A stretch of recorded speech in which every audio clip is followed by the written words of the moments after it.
Hi, I'm Senator Thom Tillis from our great state of North Carolina, and thank you for joining the information session today on the appointment and application process for service academies. I know it's a bit different being online, but it's still a great opportunity for you to learn everything you need to know to put your hard work up to this point in the best light.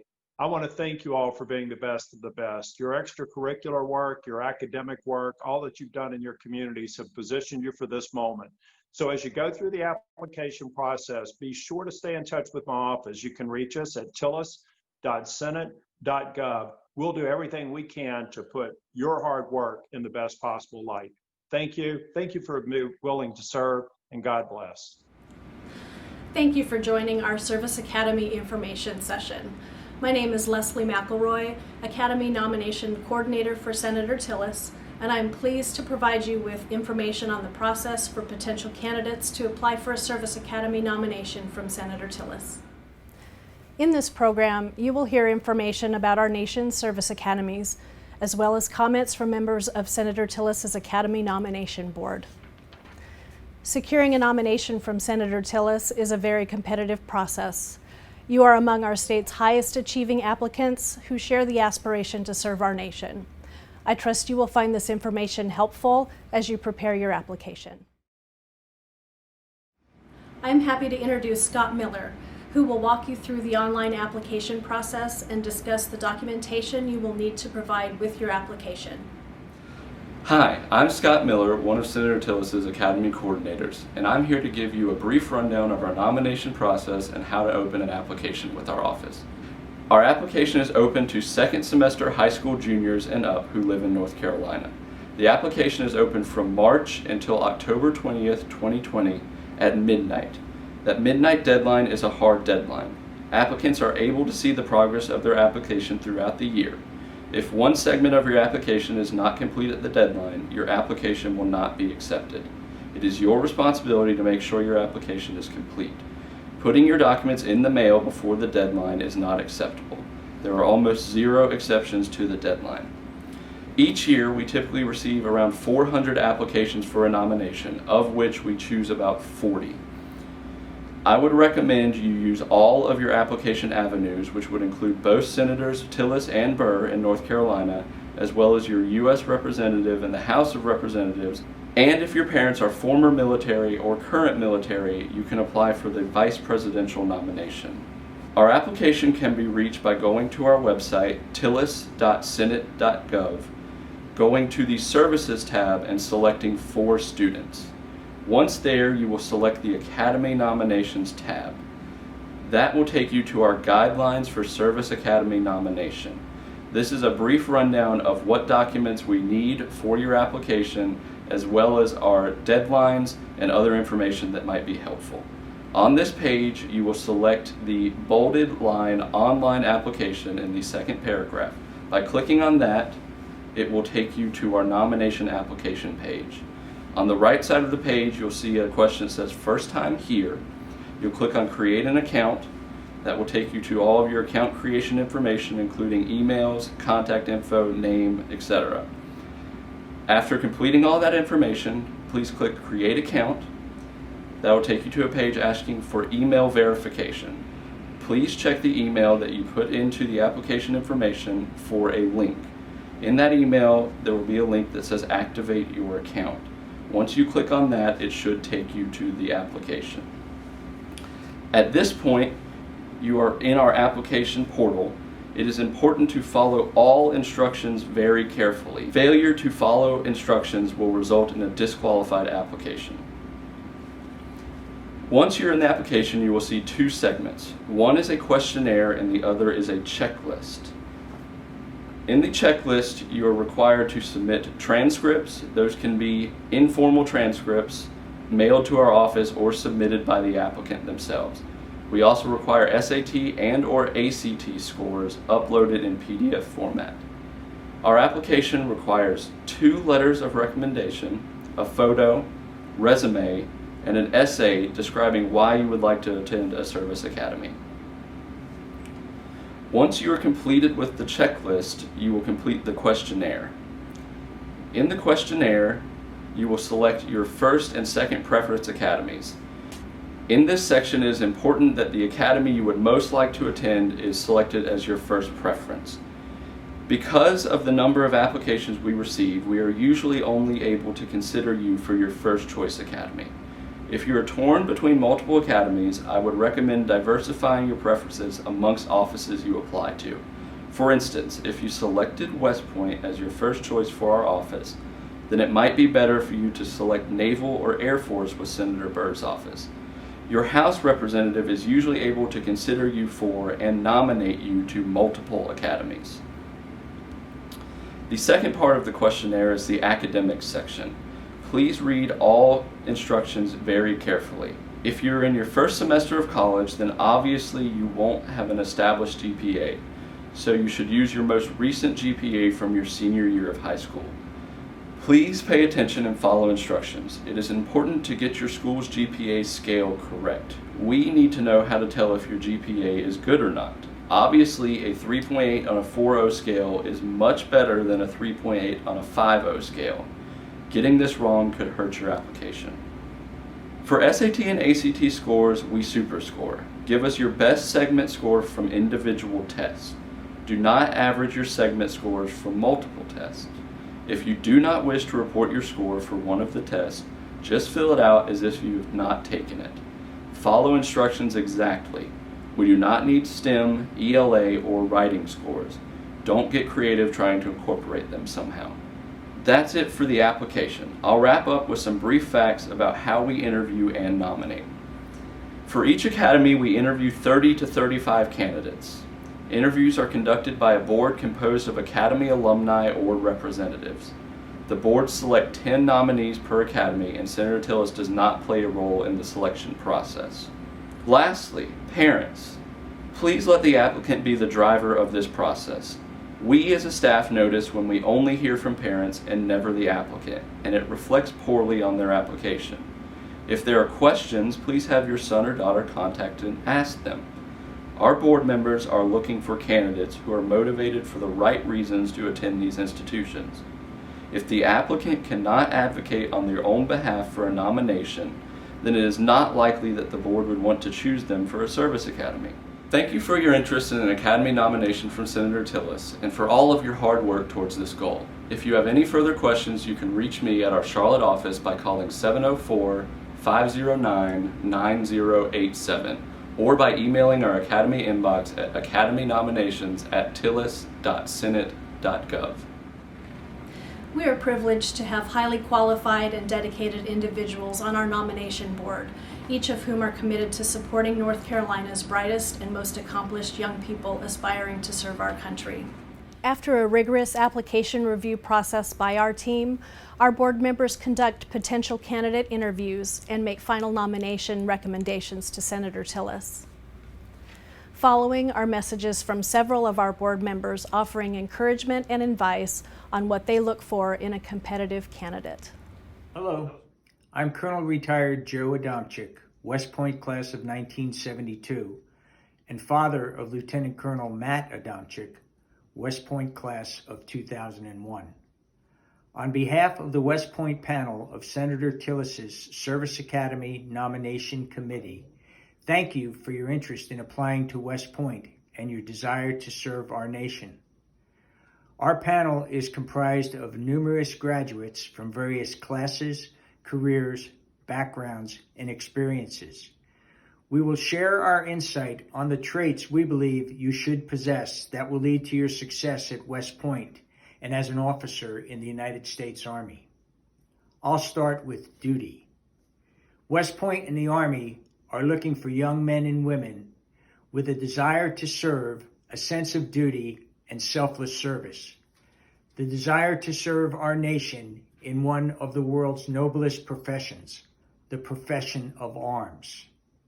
You will be entrusted with our national treasure, the young men and women of our country.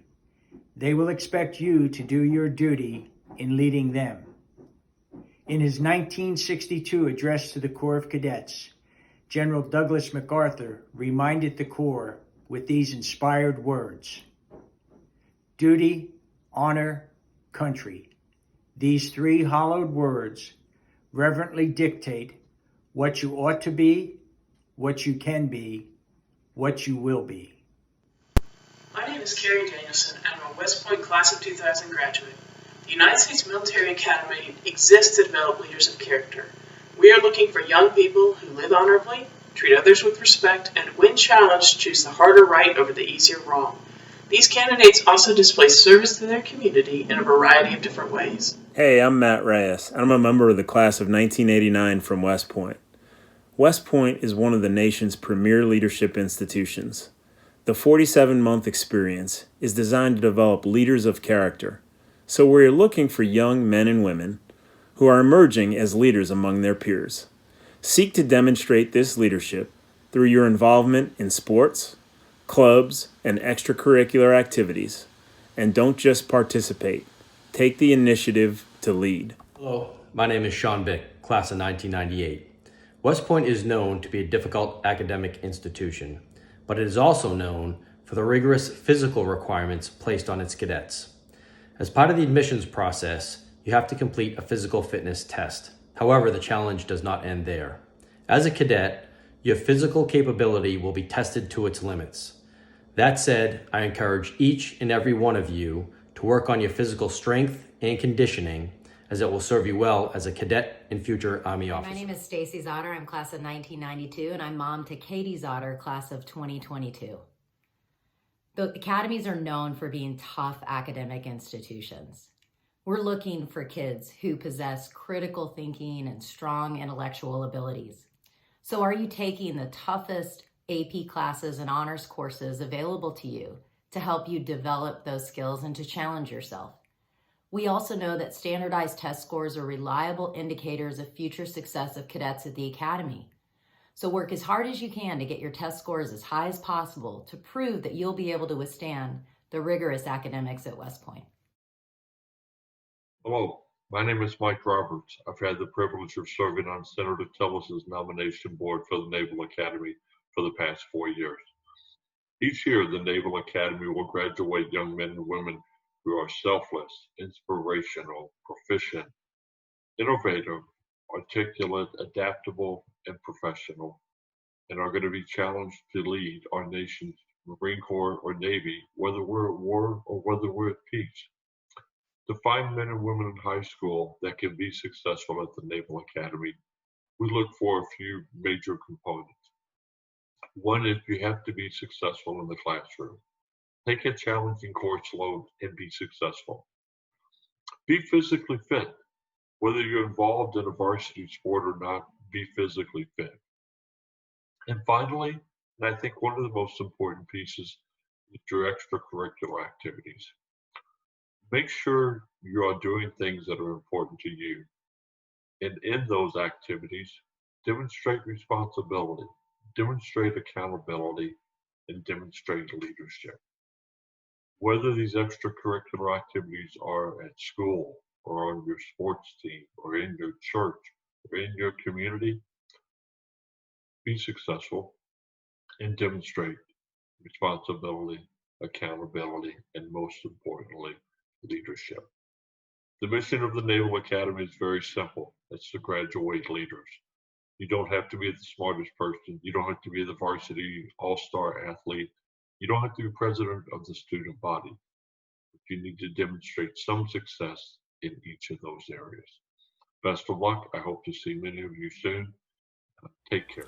Hello, my name is Dan Spano. I'm a member of Senator Tillis' United States Merchant Marine Academy Nomination Board.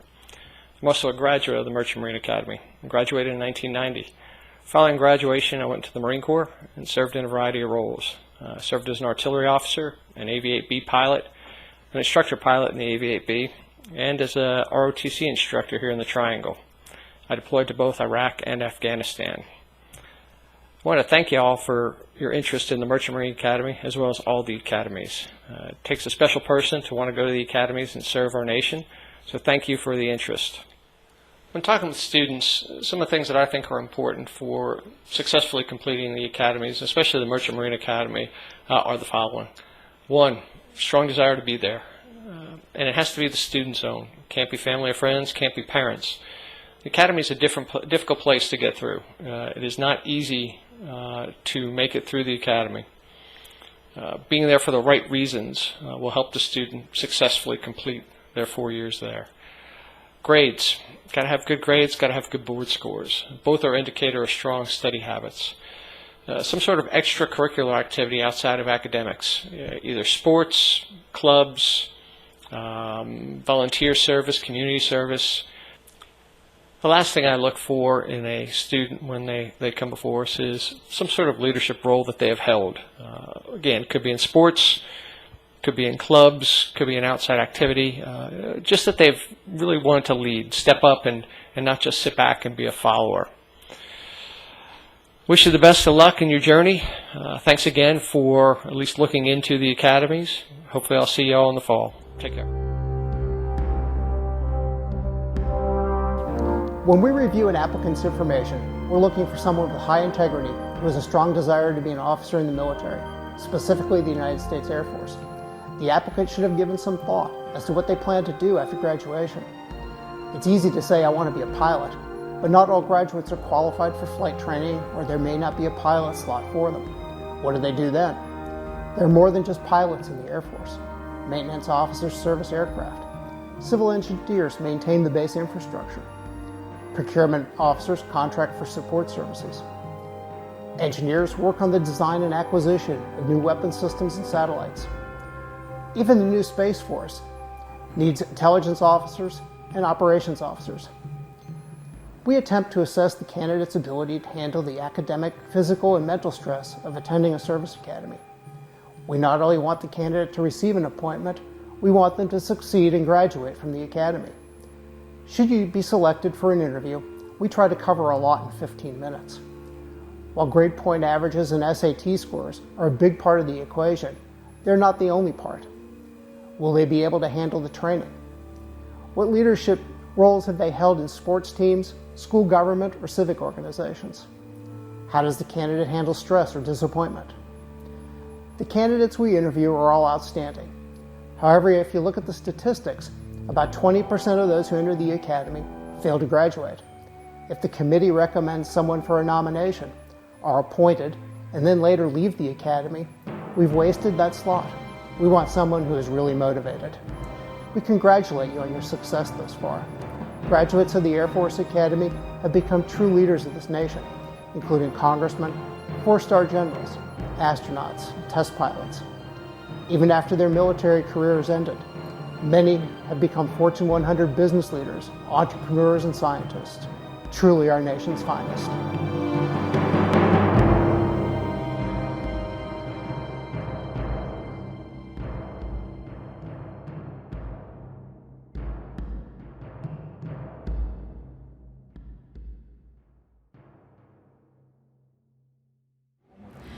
Up next, each service academy has provided an informational video highlighting their programs.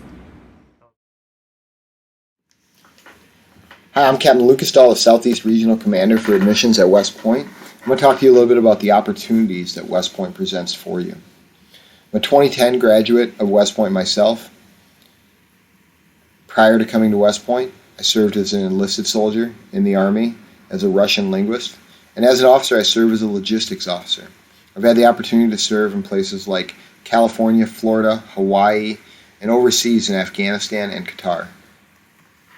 West Point is the preeminent leadership development institution in the world.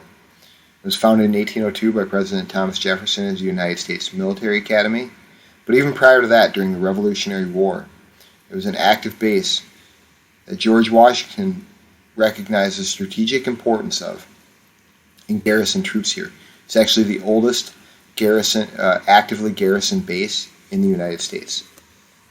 The mission of West Point is to educate, train, and inspire the Corps cadets so that each graduate is a commissioned leader of character, committed to the values of duty, honor, country, and prepared for a career of professional excellence and service to the nation as an officer in the United States Army. One of the most important lines here is that last one, service to the nation as an officer in the United States Army, because every graduate will go on to serve at least 5 years as a commissioned officer in our Army. We really develop our cadets among 4 different pillars here at West Point: academic, physical, military, and character. I'm going to talk about academics first, and I'd like to highlight a few of the rankings that we get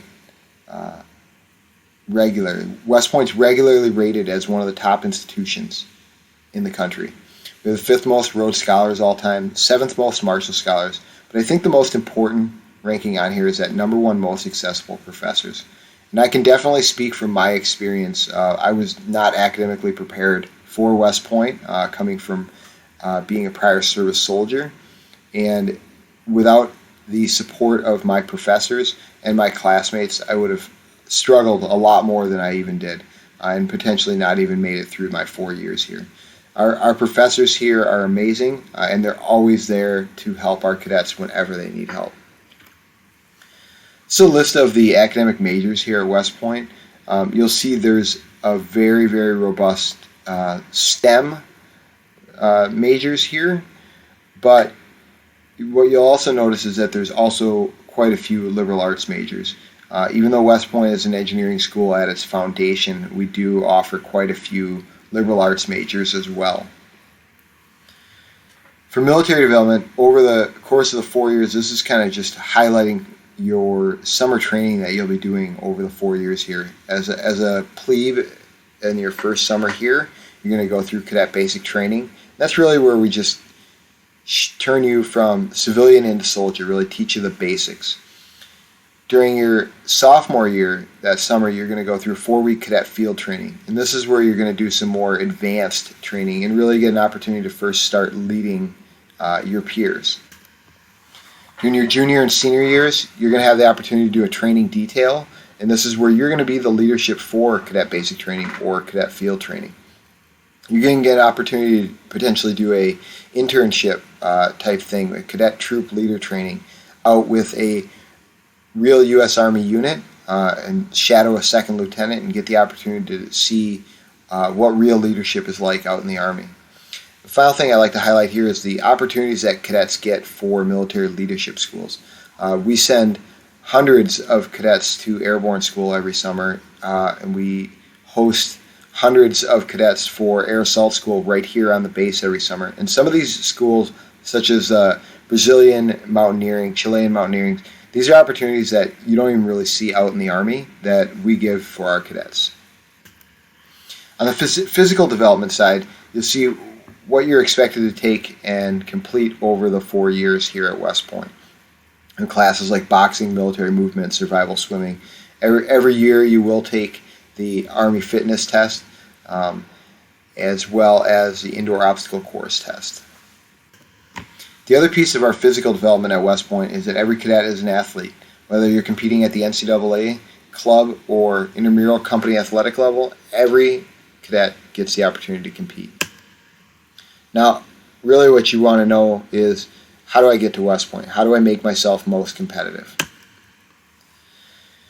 You'll see here what West Point looks at when we look at our candidates. 60% academics, 30% leadership, and 10% on that candidate fitness assessment. For academics, we're going to look at your high school weighted GPA, as well as your SAT and ACT scores. You must take the SAT essay or the ACT with writing at least once. If you want us to consider SAT scores, you must take that SAT with essay at least once. If you want us to consider ACT scores, you must take that ACT with writing at least once. Now we're going to super score. So no matter how many times you take the test, we're going to take the top scores that you have in each section and put them together as a score, and that's what we're going to look at for your competitiveness on the academic side. On leadership, really just think about quality over quantity. It's important to show your leadership potential in the extracurriculars that you participate in. West Point doesn't care what you're participating in, but we want to see that you are showing those reaching those opportunities to lead within whatever extracurriculars you're participating in. You're also going to require 4 school official evaluations: math, science, that's physics or chemistry, English, and PE. Now, if you maybe don't have a teacher available to complete one of those, maybe that teacher left your school, those are the sorts of things you're going to want to reach out to me or your local liaisons to figure out, and we'll make sure that we can find someone to complete the those required school official evaluations for you. Final thing is that candidate fitness assessment. Now, that is only 10% of your grade, but don't slough off on it, because there are a lot of candidates that get caught up with that CFA. Practice, practice, practice. That's the most important thing. Get out and practice all the events. Get out and practice the CFA as a whole. The more practice you put into it, the better off you're going to be. The application deadline is January 31st. Now, with the current environment that we're all living in, visits are not open right now. We're hoping that they'll open back up this fall, but at this time we're unsure. But I still wanted to highlight this because I think this is the thing that really helps sell the majority of candidates on whether West Point is the right place for them. Because that's the important part, is making the best choice for you and going to that right place for you for college. The best way to do that for West Point is to come up and do a visit. So when we hopefully are able to open up that opportunity again, I really would encourage you all to try to get up here for a visit. So here's the key deadlines and keys to success. The application deadline is 31 January. Medical qualification deadline is 15 April. The accept or decline deadline is 1 May. Most important thing is be proactive throughout the process. Reach out to me, reach out to your local field force liaisons, and make sure they know how interested you are in. Complete your application early. These things are important so that if you run into any issues along the way, we can work through those well before the application deadline. Make sure you apply for every nomination that you're eligible for. Every candidate is eligible for at least 4 nominations. Make sure you apply for all of those. Prepare and train for your requirements. Some states are not doing the SATs and ACTs, and some people have had theirs canceled. But make sure you're preparing for it so that when those opportunities arise, that you're ready to go ahead and go take that and do your best at it. And practice for the CFA. It's important. Finally, communicate with the field force and communicate with me, with your regional commander. That's going to benefit you a lot as well, because I'll be able to help you through that process, as will the field force liaisons. This is where everybody wants to get to. I can honestly say this is probably one of the greatest days of my life. And coming to West Point probably forged me as a person more than anything else that I've done in my life. I just want to point out, since I obviously can't be there, the POCs for you in North Carolina. I'm the Southeast Regional Commander. I work up here at West Point, but you can reach out to me by email at any time. And there's also Bill Trivett. He's our North Carolina Field Force State Coordinator, and you see his email on there as well. Feel free to reach out to him, and he'll connect you with a liaison who's closer to your local area. Finally, don't forget to connect with us on your social media platforms. You'll find out a lot of great information there. And again, for all of you that are here, I'm really glad that you're interested in West Point. So thank you very much, and go Army, beat Navy.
My name is Angela Marie Villarreal. I've been here about 2 years. It did seem a little hard in the beginning, and I knew there'd be challenges, but that's part of the reason I wanted to come here, is because of the challenges. So I wake up at 6:30 in the morning, go to breakfast, which starts at 7. From there, I have class from 08:30 to 11:30. Today I had electrical engineering and law, then biology. 11:35 is formation, lunch is at 12. I have my unarmed combatives class at 13:45 to 1500. Falconry practice at 15:45 to about 1700, 1730. So this right here is a falconry team patch. The falcon is the official mascot of the Air Force Academy, and I'm really proud to be on the team. It's a cadet-run program. You can get on the team if you're good at public speaking, decent with the crowd, decent with the birds, and good with the team. Falconry is my fun part of the day. After that, I'll go to dinner with a few friends, and from there I study all night, do my homework until taps, or sometimes midnight, depending on the load. It's a full day. The best thing about this place is the opportunities that come with it. I've done so many things since I've been here. I've jumped out of planes, I've worked with live birds of prey. My choice of coming to the Air Force Academy will definitely affect the rest of my life. When I chose to go to the Air Force Academy, people asked if I was going to be a pilot.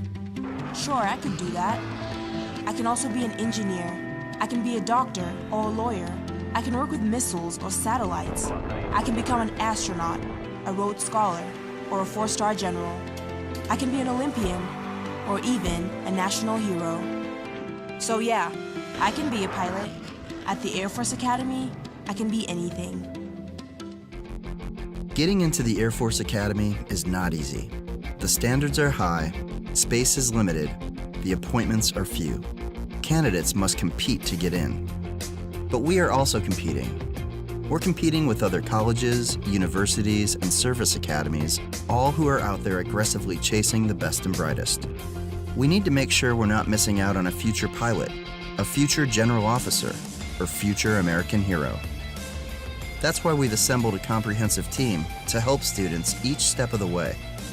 We begin with regional teams whose responsibility it is to attract, recruit, mentor, and evaluate potential cadets all over the world.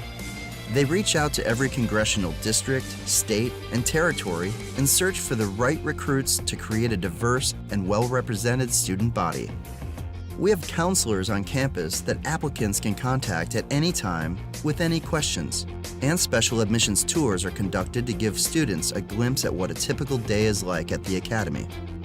Once a student applies, an in-depth analysis of their application is conducted utilizing cognitive variables like GPA, standardized test scores, and education theories, as well as non-cognitive variables that are not always so obvious, like grit and resiliency, traits that may prove instrumental in having a successful career at the Academy. After the application file is complete, the gloves come off. An admissions committee conducts a holistic review of each candidate's file and makes its recommendation. Then it's up to the admissions group to approve which candidates will be submitted to the Academy Board, who will ultimately make the final decision. If a student has made it this far, they've proven themselves exceptional. But our mission is not done. Throughout each application cycle, we look for opportunities to improve and validate our process so that we're better able to attract and guide future cadets through this demanding process. Ultimately, our job is not to make it easier to get into the Academy, but to make it easier for the Academy to attract and select the right cadets. Because our Air Force and our nation depend on it.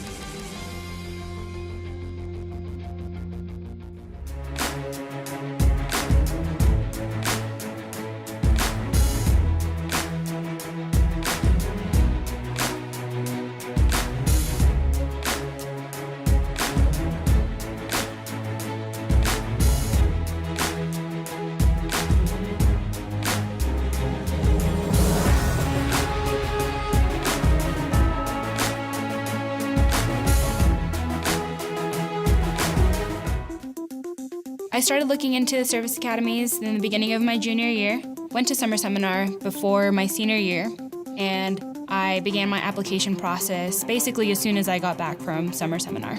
I was a very disciplined student as a high schooler, but even so, it took me a long time to get everything in. I'd say that the typical application process lasts about 4 to 6 months, and it opens March 1st of a student's junior year and closes December 31st of a student's senior year. There's just so much as part of this application as far as blood tests, eye tests, congressmen recommending you. I think the biggest obstacles were making sure I met all my deadlines, just because there were so many deadlines to keep on track with. I had a great support system. My mom actually had this checklist of all the items that I had to get on it. Every time whenever I'd go home, she'd be like, "Hey, Lindsay, let's sit down, let's look at this, figure out what we have left to do, and make sure that you get this taken care of." So what really helped me and supported me was my recruiting football coach here at the Air Force Academy. He would call me once a week, make sure I was on top of what I needed to be on. I had a lot of support from my ALO, which stands for Admissions Liaison Officer, and he was a grad himself, so he was able to help me through the application process as well as give me tips about how to survive the academy. My school counselor was really helpful, especially with the academic portion of it. So she would keep me updated on SAT dates, ACT deadlines. So that helped my application just due to the fact that there was somebody supporting me and that believed that I would be able to be successful at the academy. It's the type of person that can get through the application that says, hey, this is the type of person that's going to push through and be able to do great things in our Air Force. It's just a preliminary part of the exam. Do you truly want to go here? I'm definitely happy that I pushed through the application process my senior year of high school, and I'm here now 5 years later. My ALO, he was always there helping me, and we're still in contact today. He's giving me tips for pilot training. I'm very lucky to have him. So find that person who's going to push you and not let you quit, because it's going to pay off in the end.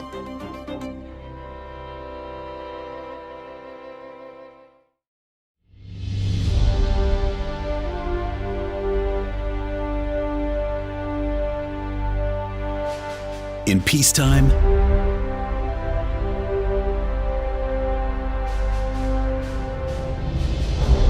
in wartime,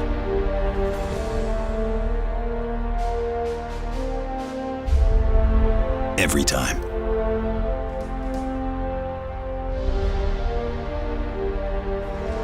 The U.S. Merchant Marine Academy is an essential resource, providing the highly trained men and women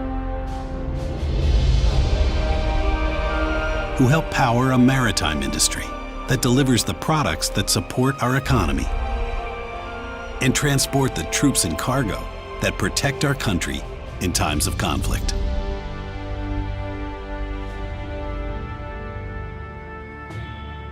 President Franklin Delano Roosevelt called the U.S. Merchant Marine the fourth arm of our national defense. And U.S. MMA graduates remain its backbone. U.S. merchant mariners carried soldiers, vehicles, fuel, and supplies during World War II and suffered more casualties proportionately than any other armed service.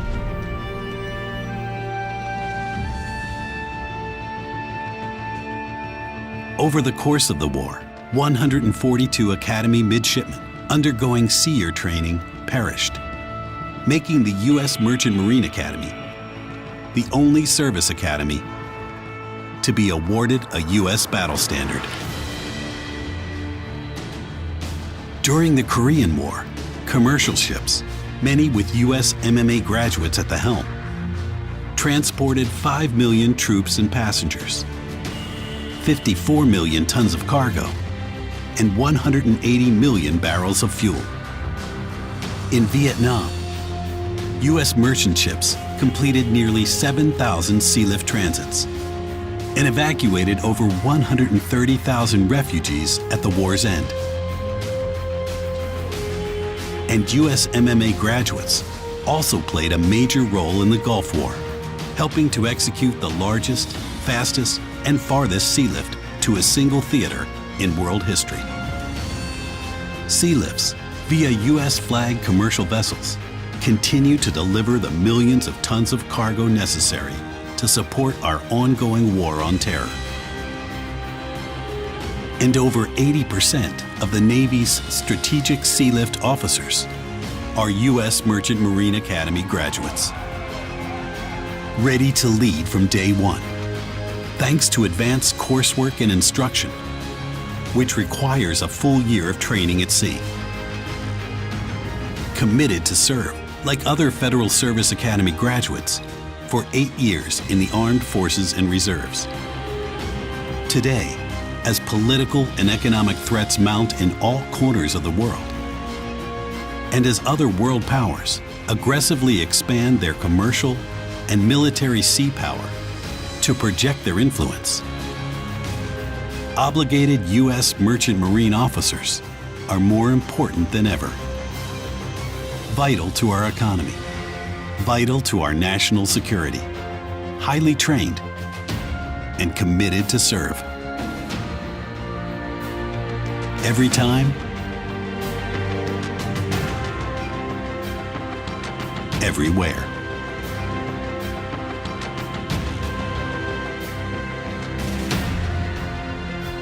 We are the U.S. Merchant Marine Academy. We are the U.S. Merchant Marine Academy. We are the U.S. Merchant Marine Academy.